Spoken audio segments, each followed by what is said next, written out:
At the company's annual party, my fiancé, the CEO, was chosen for a game called Opposite Gender Squats. With the whole room cheering, she did not hesitate. She jumped onto a young male intern and wrapped her legs tightly around his waist. He held her by the hips as he lifted and lowered her again and again while she laughed as if she did not have a care in the world. Then came the second round, blindfolded face recognition. When her hands reached the intern, her fingers lingered on his lips and traced them slowly. He suddenly licked her fingertips. Right there in front of everyone, he smirked. "Miss Smith, your hands are really soft. The way you touched my lips just now, that felt amazing. This kind of perk beats any year-end bonus. You smell incredible, Andrea." Her face flushed red, but she did not deny it. She only smiled, shy and pleased. That was when I let out a cold laugh. "If you like it that much, I will assign you as the CEO's assistant. All business trips next year, you two can go together." Her expression changed instantly. "Daniel, what is with the attitude? Can't you handle a game? It's just for fun. Why are you making such a big deal out of it? Who is going to dare play with me after this? Fine. If you enjoy playing so much, then go play with him, because that CEO seat is about to belong to someone else," I muttered. Chapter At the annual party, the new intern Ethan Cole drew the game Opposite Gender Squats. "I want Miss Smith to play this game with me," he said. The room fell quiet for a moment, then erupted into even louder whistles. Andrea Smith wore a tight short skirt and I sat right below the stage. If she had any sense, or if she cared about me at all, she would refuse. "Sure," she replied. "Since you're trying so hard, of course I'll make you happy, Ethan." She slipped off her high heels and walked over barefoot. With practiced ease, she jumped onto Ethan, her legs wrapped tightly around his waist, her black stocking thighs swaying in a way that made people dizzy.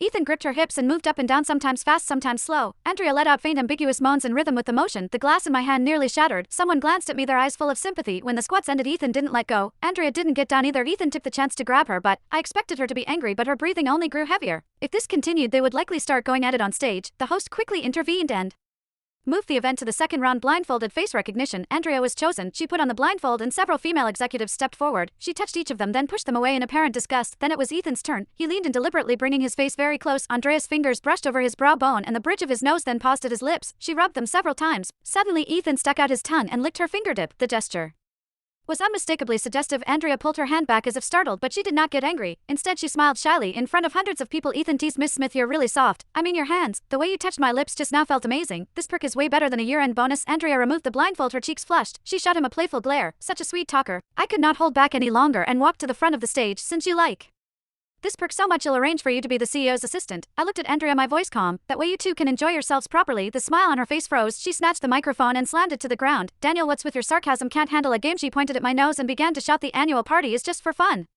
Why are you making it such a big deal? Who are you putting that dead face on for? Who would dare play with me after this?" Ethan hid behind her, looking aggrieved. "Mr. Reed, I'm sorry. It's all my fault. I shouldn't have joked with Miss Smith." Andrea immediately shielded him and turned to glare at me. "Look at how sensible Ethan is. And look at you. How can your mind be so filthy?" I watched her defend him, and in that moment my 7 years of devotion felt like a joke. Chapter I was still a little pissed. When the annual party ended, without waiting for Andrea, I drove alone to the bridal shop in the city center. The custom wedding dress I had ordered for next week was there. It had cost 6 figures, but I felt no hesitation paying for it. I wanted to give her the best. When the shop assistant saw me, her expression turned awkward. "Mr. Reed,